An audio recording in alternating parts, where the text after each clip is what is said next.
Hello and welcome back to this damnful idealistic crusade. In this video I wanted to talk at least some about the 1950 book by Paul Brickhill, The Great Escape, which detailed the mass escape of prisoners from the Stalag Luft III camp and became one of the most famous events of World War II and immortalized forever by the 1963 film of the same name, which took Brickhill's book accounting of being one of the prisoners involved in the process of preparing for the escape and building the three tunnels nicknamed Tom, Dick, and Harry. But due to his claustrophobia primarily, Brickhill did not actually participate in the escape attempt itself. But in his book, he was able to recount and tell everyone's story to such a vividly realized degree that it became a passion project of John Sturges to eventually turn into a film. But I think a lot of times the book doesn't really get discussed all that much anymore. Most people at least know of the basic idea of the story and they know the film, but they may not know how much exactly the film combines elements of history or diverges from history. And so I think it's really important to go back to Brickhill's book, especially if you're a fan of the film, because you're able to see more of exactly what happened from a direct account by somebody who was actually there. And it's interesting to note what the film drew upon to then turn into the more highly dramatized or even iconic versions. Of course, the events in the book may not be as flashy or as immediately dramatic as what you may know from the film, but honestly, reading this book is so gripping that it reads more like a piece of fiction. It reads like a suspense novel set in World War II. But like the film, knowing these events happened makes it all the more stunning as an achievement that these people actually did this, to dig these massive tunnels and manage to effect such a mass escape with limited resources, to say the least. But here in the book, you're actually getting the real story without any of the extra gloss or extra dramatization or additions of American involvement like we see in the film. So you really do need to actually read the book to get a fuller picture of the real escape from Stalag Luft III, and of course all the real individuals involved. Most notably Roger Bushell, who was known as Big X, the leader and organizer of the escape attempt. And reading this book, again, it reads almost like fiction. It reads like a suspense thriller with the same degree of camaraderie between all of the characters that develops like we know and love from the film. So it reads like a piece of fiction, but it is exactly what happened being recounted and told by someone who was there, and thank goodness they were able to tell everyone's story in this book, and we have this book to refer back to.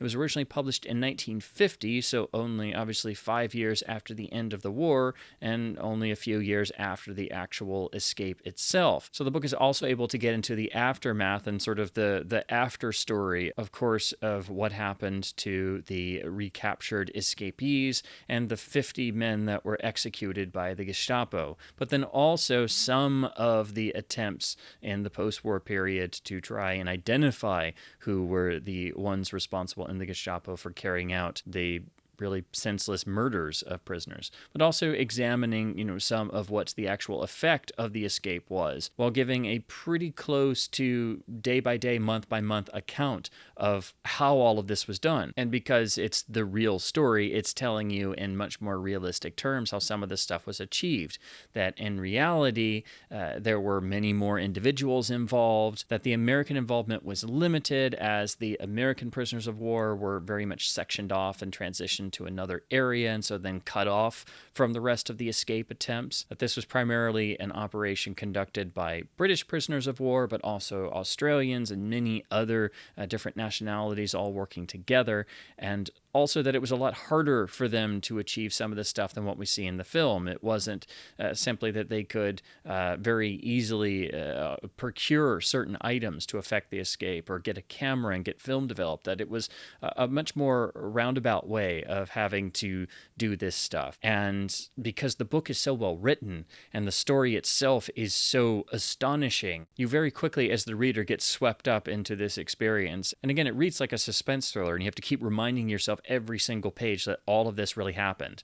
And in a lot of ways, it's more gripping than what we see in the film version, because you don't have any dramatization or rewriting or heightening of certain elements to make it more of an entertaining telling movie. This is someone recounting exactly what happened because they were there and they were in the camp. So again, I can't stress how important I think this book is if you love the film, because it's always helpful to obviously go to the source material that was used for a film adaptation. But with this book recounting the actual events from someone's firsthand account of actually being there and being involved in the planning and the execution of the overall escape, and showing all of the hardships that everyone went through, it very much gives you that direct connection, even more than what we have in the film.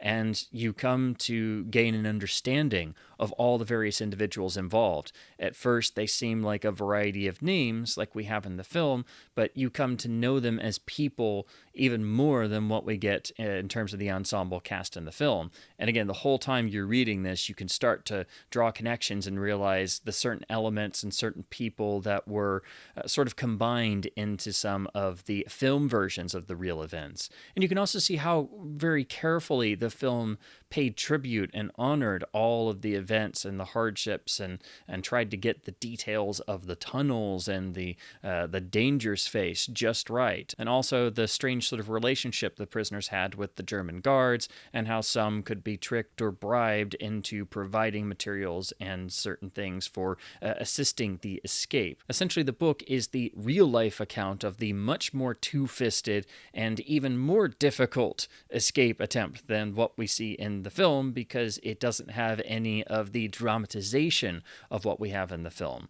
Of course, that means you don't have any of the film-exclusive materials, but you're also getting the story exactly as it happened, such as when the escape was actually made. When they popped up out of the ground, it was in the middle of winter and the ground was covered in snow, which was one of the major stumbling blocks of the escape and why so many of the prisoners were quickly recaptured. And there are moments throughout this book that are pure suspense, and even though you know the outcome, it is incredible to be able to put yourself exactly in the mindset and the place and time that these incredibly brave individuals found themselves in. And the book is extraordinarily well written, so it reads well. And it's not just like someone's diary being regurgitated.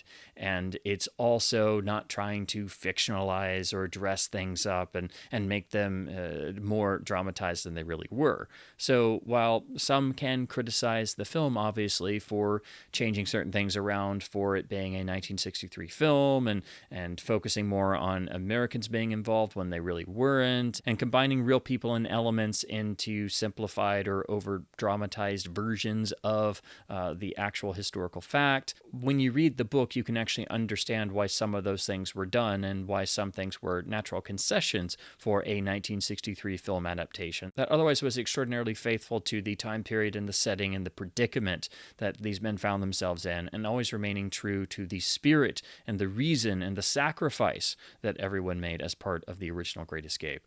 So I think it's very helpful to read Brickhill's book if you love the film, because it's only going to enhance your appreciation by actually being able to experience what these men went through. And again, it's a really well-written book. It reads like a fiction thriller throughout most of it.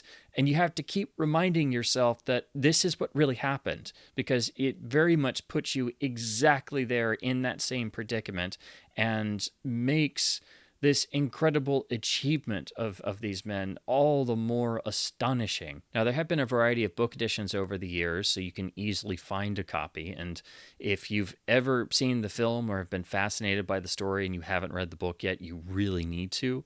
But my favorite, the version I have, is a really nice film tie-in paperback.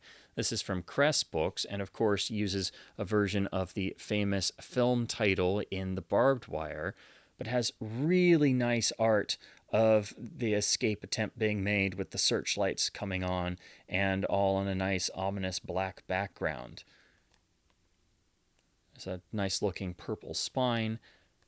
And then the rear has the star photos of Steve McQueen, James Garner, and Richard Attenborough. So this is essentially the 1963 film tie-in paperback. There are a couple varieties of paperbacks like this that have elements of the film to also promote it as well. And in a number of the reprints after this point, they would reference the film or have art that had images of the film. But I really love having this as the actual 1963 movie tie-in, plus it's in really nice shape. What's also great is that the book does come with some illustrations of the actual tunnels in the camp. So this gives you a perfect visual of what's referenced in the book, which itself is describing to the minutest detail exactly what the prisoners had to do and had to go through.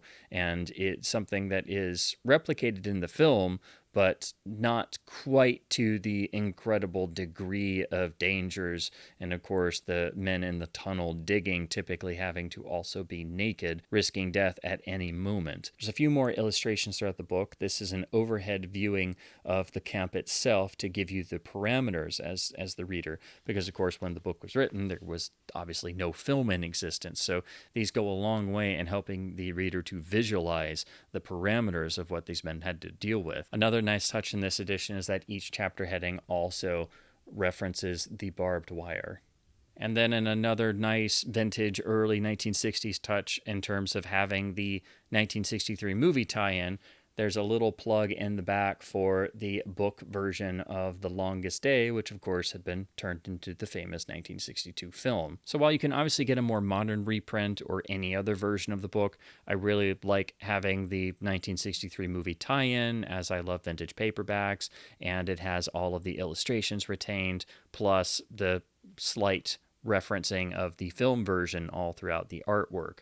And I absolutely love that it has the classic red-edged pages of something more like a Signet paperback of the 60s. I'm glad I finally read Brickhill's book, as getting that direct account of the real events and learning more firsthand information about all the real-life individuals adds such a weight to the overall story by having this first-hand experience connection in reading this book accounting, plus having some direct information about the aftermath of the Great Escape itself. It really makes the whole story all the more incredible and all the more fascinating and unbelievable in ways that this actually happened.